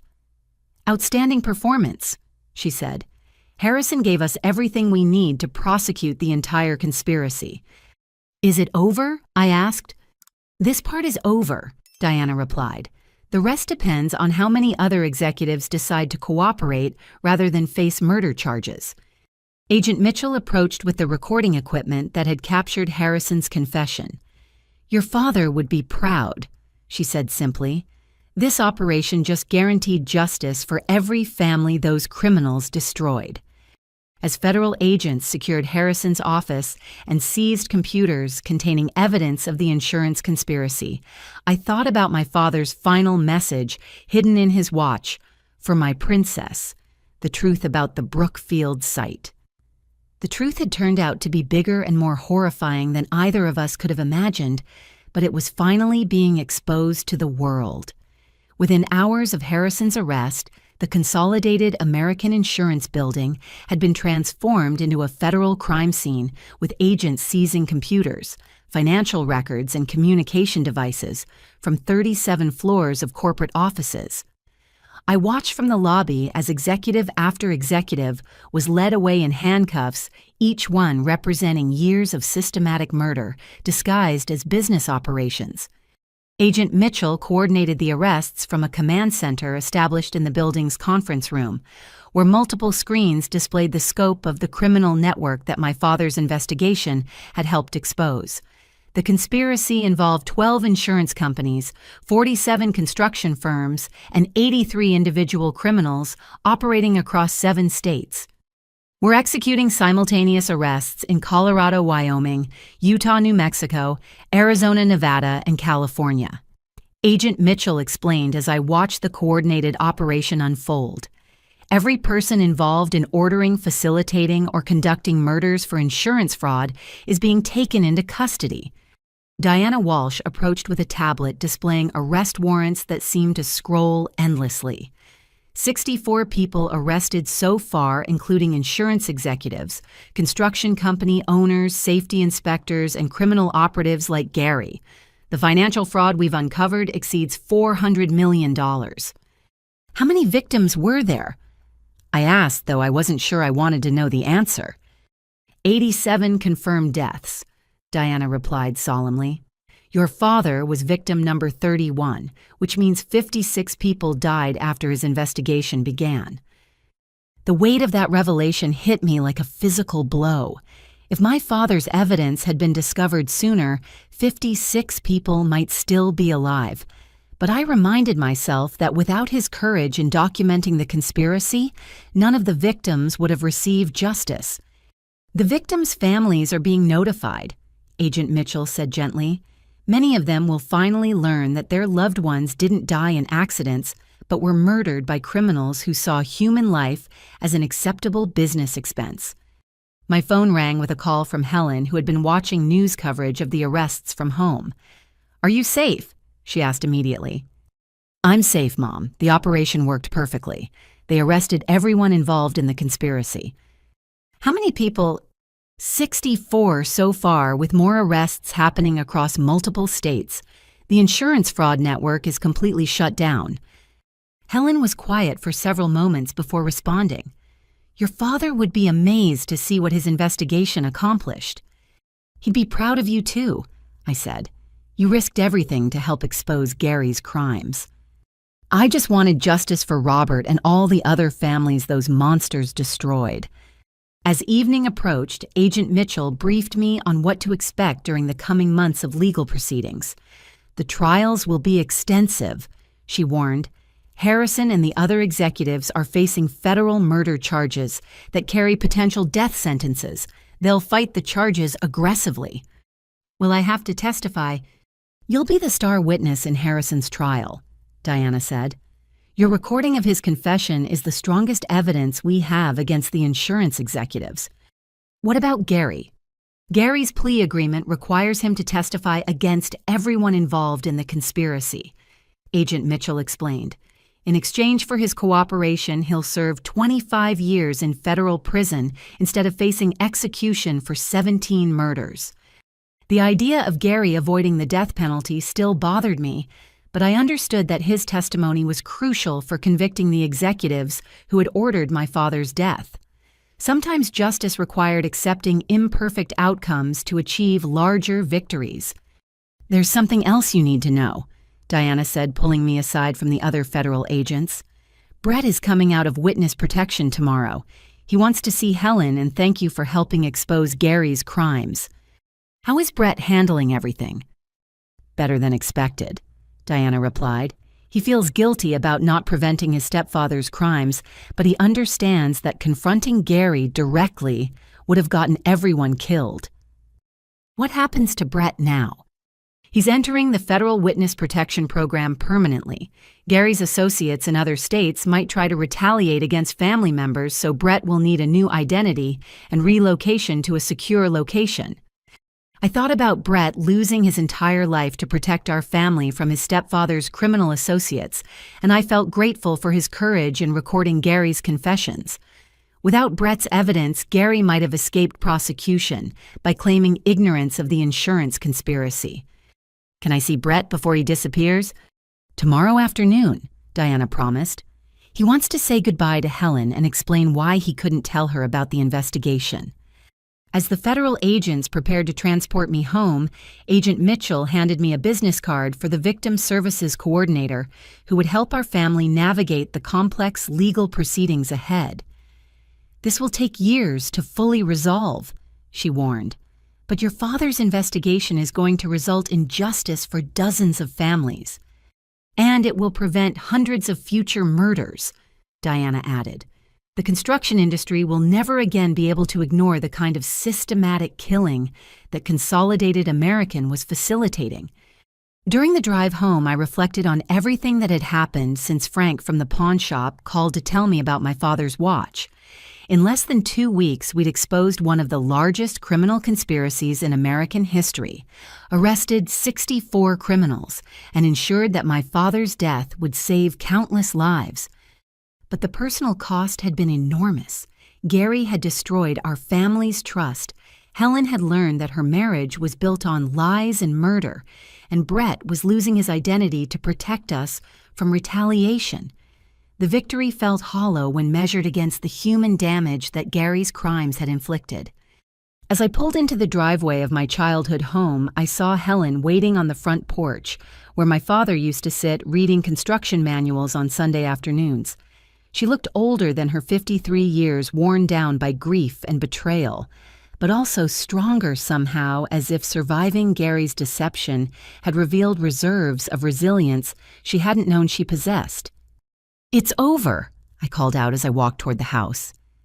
"No," Helen replied, embracing me tightly. "Now it begins. Now we figure out how to rebuild our lives after everything Gary destroyed." I looked at my father's watch, still keeping perfect time despite everything it had been through, and I knew she was right. Justice was just the beginning. Healing would take much longer. The next afternoon, Brett arrived at our house looking like a completely different person than the confident young man who had supposedly been building a tech startup. Federal agents had kept him in protective custody for 3 months while he gathered evidence against Gary, and the stress of living a double life had clearly taken its toll. "I'm so sorry," Brett said immediately upon seeing Helen, tears streaming down his face. "I should have told you what Gary was doing, but the FBI said that confronting him would get everyone killed." Helen embraced her stepson with the kind of maternal love that had nothing to do with blood relationships and everything to do with choosing to care for someone despite complicated circumstances. "You protected our family," she said firmly. "You risked your life to expose Gary's crimes." "But I let him live in this house for months while he planned to murder you," Brett protested. "Every day I watched him pretend to love you while knowing he was going to kill you for insurance money." "If you had confronted Gary, he would have killed you first and then killed Mom anyway," I pointed out. "Working with the FBI was the only way to save everyone." Brett nodded but still looked haunted by months of deception. "The hardest part was pretending to be a gambling addict while watching Gary steal from you and plan your murder. I wanted to warn you so many times, but Agent Mitchell said that any change in family dynamics might make Gary suspicious." Diana Walsh had accompanied Brett to our house, apparently to brief us on the final stages of the federal investigation and Brett's transition into permanent witness protection. Brett's recordings were crucial to building our case, she explained. Without his evidence, Gary might have escaped prosecution by claiming he was just a construction worker who made bad decisions. What did Brett actually record? Helen asked. Conversations between Gary and his handlers at Consolidated American discussions about targeting specific construction workers for elimination and planning sessions for staging accidents at job sites, Diana replied. Brett's recordings prove that Gary was operating under direct orders from insurance executives. Brett pulled out a small digital recorder that looked like a car key fob. I wore this device for 3 months, he said.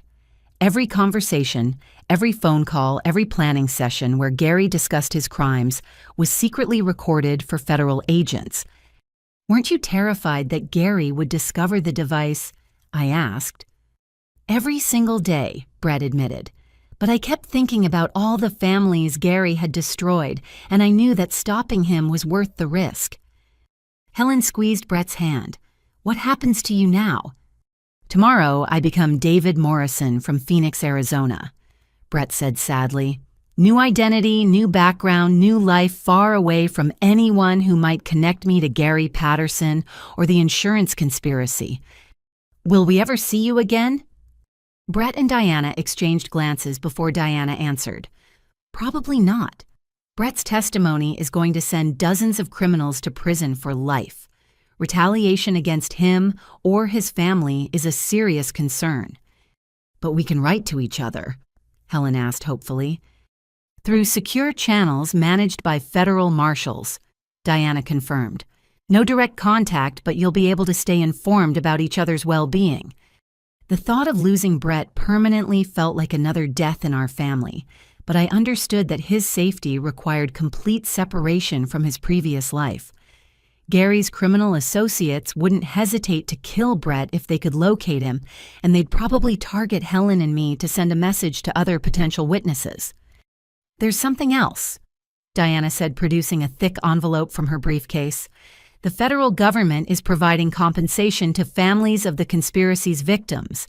Helen will receive $2 million in recognition of Robert's murder and the trauma Gary's infiltration caused your family. Helen stared at the envelope as if it contained something dangerous rather than financial security. I don't want blood money. It's not blood money, I said gently. It's acknowledgement that the government failed to protect Dad and the other victims. The money can't bring him back, but it can help ensure his sacrifice has lasting meaning. How? I thought about everything my father had believed in and everything he died trying to protect. We use the money to establish a foundation that provides safety training and equipment to construction workers. We turn Dad's death into something that saves lives instead of just ending them. Brett smiled for the first time since arriving at our house. Robert would love that idea. He always said that keeping workers safe was more important than keeping projects on schedule. The Robert Chen Memorial Construction Safety Foundation. Helen said slowly, testing how the name sounded. Providing safety training and equipment to workers across Colorado. Across the entire Mountain West, I corrected. If we're going to honor Dad's memory, we should think as big as he would have thought. Diana nodded approvingly. The foundation would also serve as a lasting reminder of what happens when corporate greed values profits over human life. It could help prevent future conspiracies like the one that killed your father. Over the next 2 hours, we discussed the practical details of establishing a non-profit foundation and the legal procedures for accessing the federal compensation money.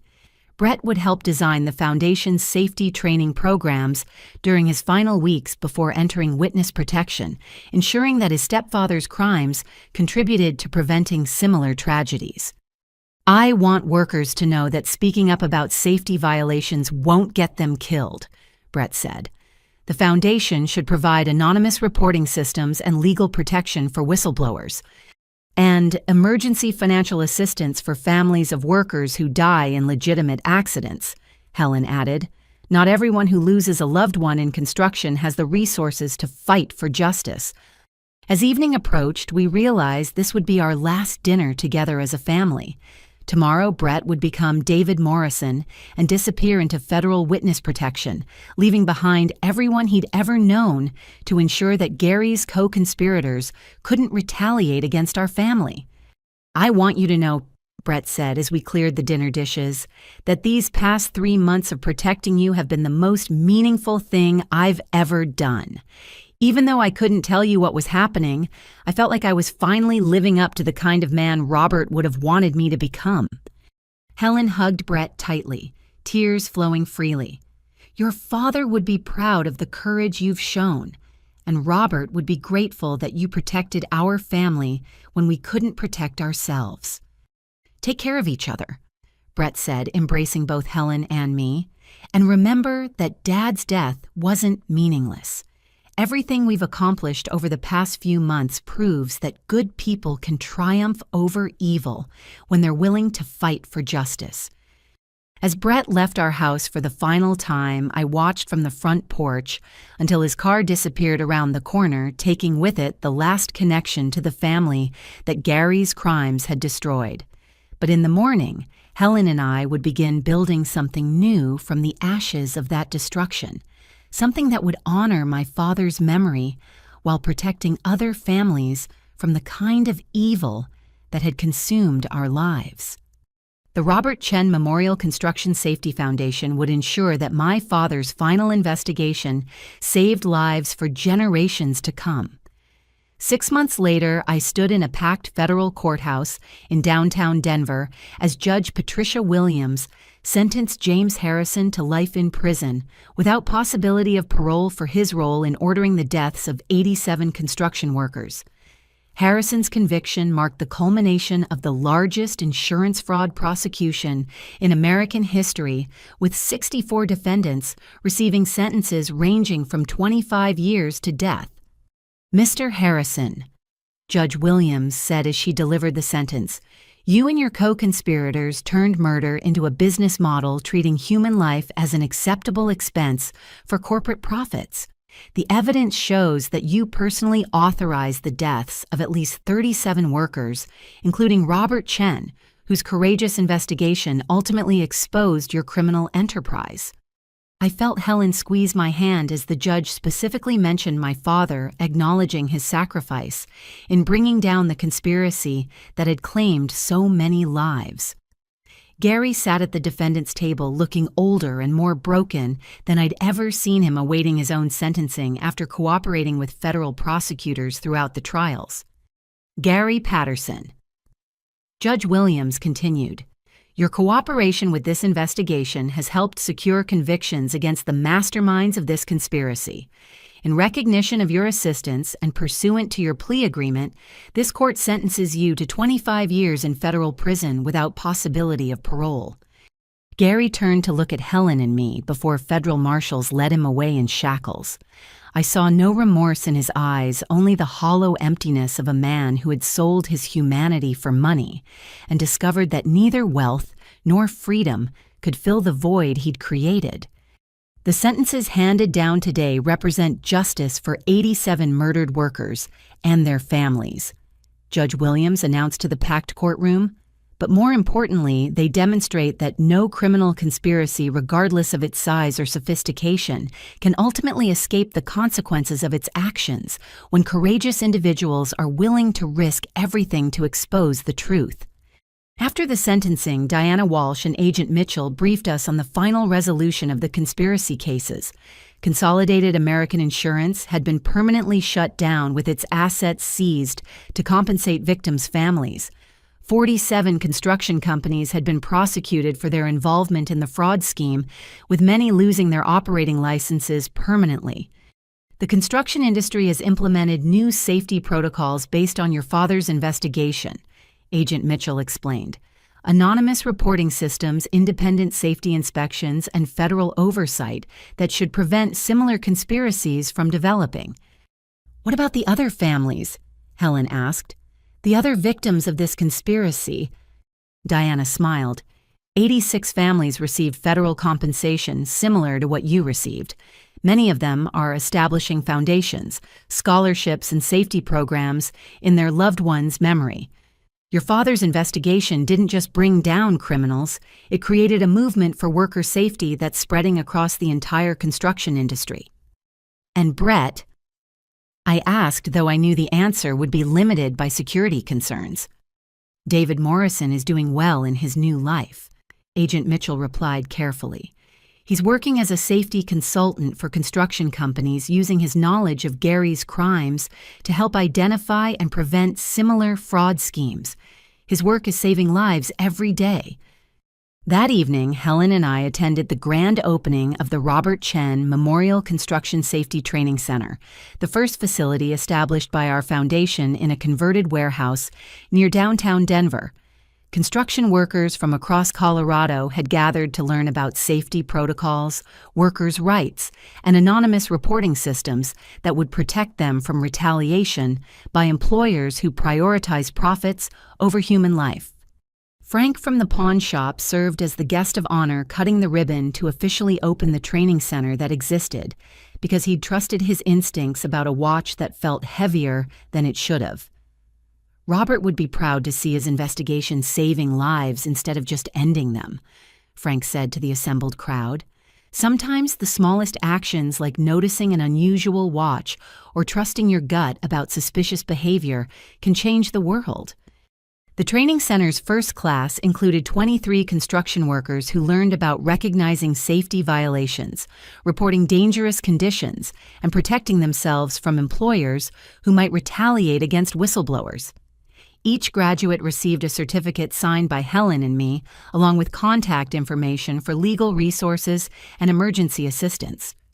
Your father believed that every worker deserved to go home safely to their family, Helen told the graduating class.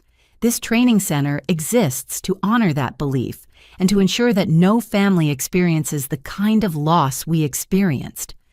As the evening concluded, I walked through the training center's halls, reading displays that documented the insurance conspiracy and the courage of workers like my father, who had risked everything to expose corporate crimes. Photos of all 87 victims lined one wall, each face representing a family that had been destroyed by the greed of insurance executives and construction company owners. My father's photograph occupied a place of honor at the center of the memorial wall with a plaque that read, "Robert Chen, construction worker, safety advocate, and hero. His investigation exposed one of the largest criminal conspiracies in American history and saved countless lives through his courage to document the truth." Below his photograph was a smaller plaque containing the message he'd hidden in his watch, "For my princess," the truth about the Brookfield site. But now everyone could see that the truth extended far beyond a single construction site to encompass a nationwide network of murder for profit that had claimed 87 lives before finally being exposed. "Do you think he would be proud?" Helen asked as we prepared to leave the training center. I looked at my father's watch, still keeping perfect time after everything it had been through, and I knew the answer. He'd be amazed that his investigation accomplished so much more than he ever imagined possible. And he'd be proud of the courage you showed in finishing what he started. "We finished what he started," I corrected. "All of us together. You, me, Brett, Diana, Agent Mitchell, even Frank from the pawn shop. Dad's investigation was just the beginning." As we drove home through the Denver streets where my father had worked and died, I reflected on everything that had changed since that phone call from Eddie's pawn shop. Gary was in federal prison, the insurance conspiracy had been dismantled, and 87 families had received justice for their murdered loved ones. But most importantly, the Robert Chen Memorial Construction Safety Foundation would continue my father's work of protecting construction workers for generations to come. His death had meaning because it led to something larger than revenge or justice. It led to prevention of future tragedies and protection of workers who might never know that their safety was secured by a man who died 3 years ago trying to expose the truth about dangerous working conditions. My father's legacy wasn't just the criminals he'd helped convict or the compensation his investigation had secured for victim families. His legacy was a safer construction industry where workers' lives mattered more than corporate profits, where safety violations couldn't be ignored, and where speaking up about dangerous conditions wouldn't result in retaliation or death.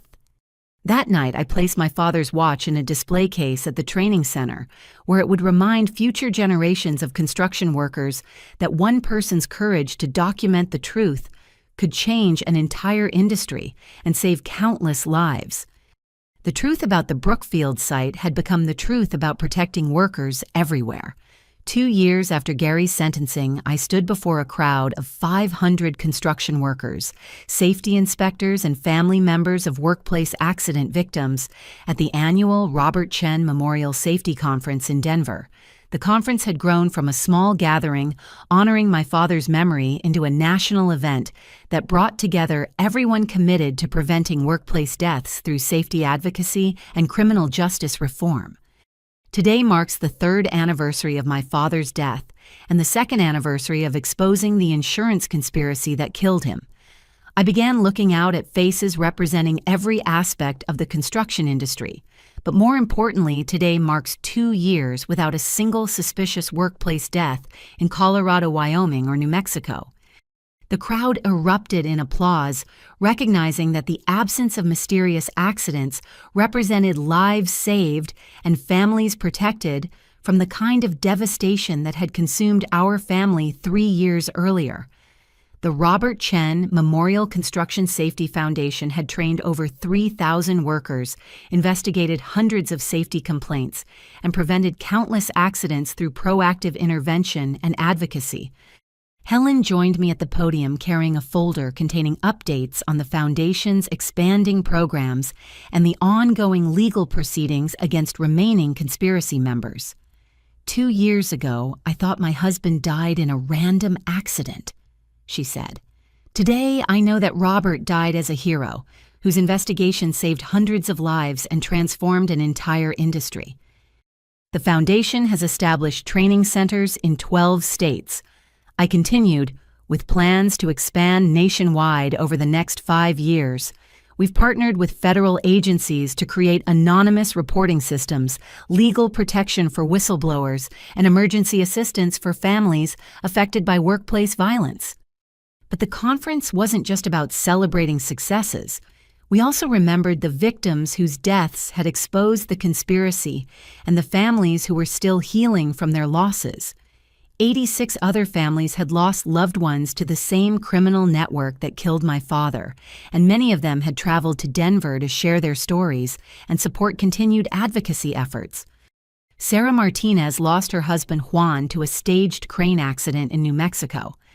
I said introducing a woman whose courage in pursuing justice had helped convict 3 additional conspiracy members. Sarah's investigation led to prosecutions that might never have happened without her determination to understand why safety equipment failed at exactly the wrong moment. Sarah approached the microphone with the kind of strength that came from surviving the worst possible loss and choosing to fight for other families' protection. Juan documented safety violations just like Robert Chen did, she said. The criminals who killed our husbands thought that murdering witnesses would silence the evidence. Instead, they created a movement that will protect workers for generations. The conference continued with presentations from federal agents who had dismantled the insurance conspiracy construction company owners, who had implemented new safety protocols, and workers who had used Foundation resources to report dangerous conditions without fear of retaliation. Each speaker represented a different aspect of the systematic changes that had resulted from my father's investigation. Diana Walsh, now working as the Foundation's chief investigator, provided updates on ongoing prosecutions and emerging threats to worker safety. The consolidated American conspiracy is permanently dismantled, she reported, but we continue monitoring for similar schemes that might target vulnerable workers in other industries. Construction isn't the only industry where workers face retaliation for reporting safety violations, she continued. The foundation is expanding into oil drilling, mining, and chemical processing, where similar conspiracies could develop if we don't maintain vigilant oversight. Agent Mitchell, who had been promoted to head the FBI's white-collar crime division, spoke about the lasting impact of the insurance conspiracy prosecutions. The Robert Chen investigation fundamentally changed how we approach workplace deaths, she explained. What used to be dismissed as accidents are now investigated as potential crimes, with federal resources devoted to protecting workers who speak up about dangerous conditions.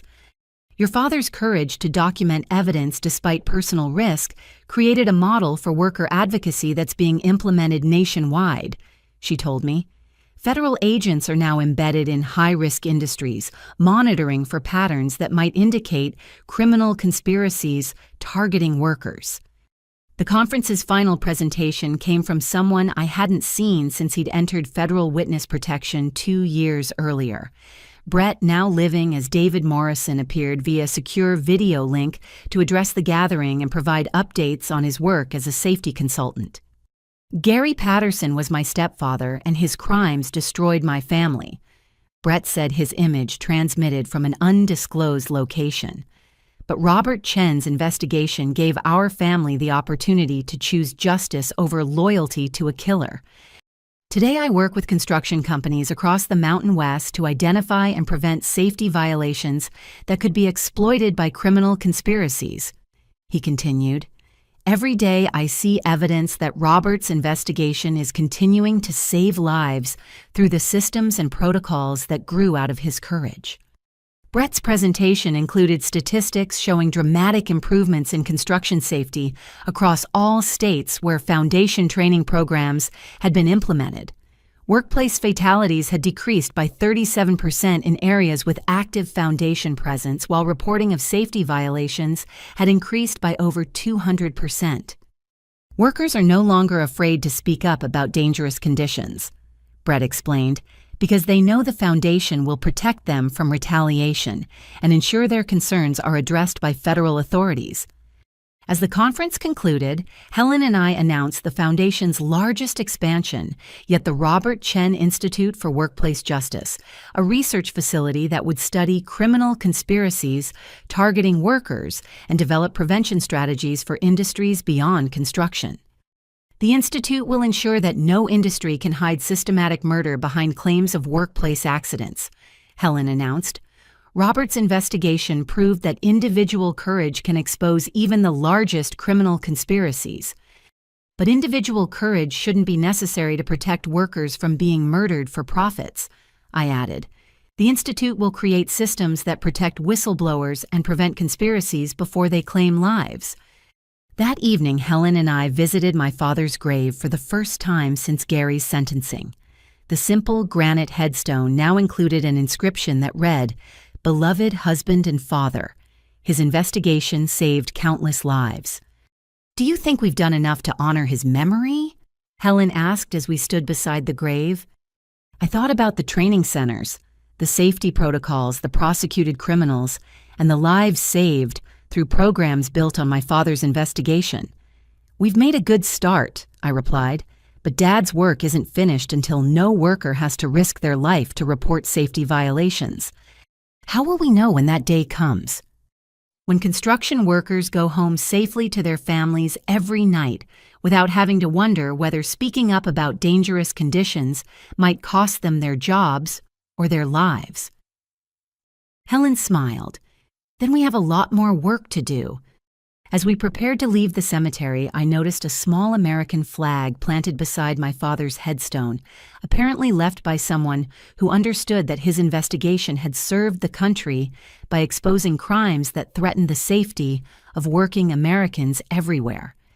"Someone else remembers what Dad accomplished," I said, pointing to the flag. "Hundreds of people remember," Helen replied. "Every worker who received foundation safety training, every family that didn't lose a loved one to a preventable accident, every construction site where supervisors prioritized safety over profits." Driving home through the Denver neighborhoods where my father had worked and lived, I reflected on everything that had changed since receiving that phone call from Frank's pawn shop 3 years earlier. The personal cost had been enormous. We'd lost our trust in family, endured months of fear and uncertainty, and learned that people we loved were capable of unspeakable evil. But the larger victory was undeniable. An entire criminal network had been dismantled, dozens of criminals had been imprisoned for life, and systematic changes had been implemented to protect workers across multiple industries. My father's death had become the catalyst for one of the largest worker protection movements in American history.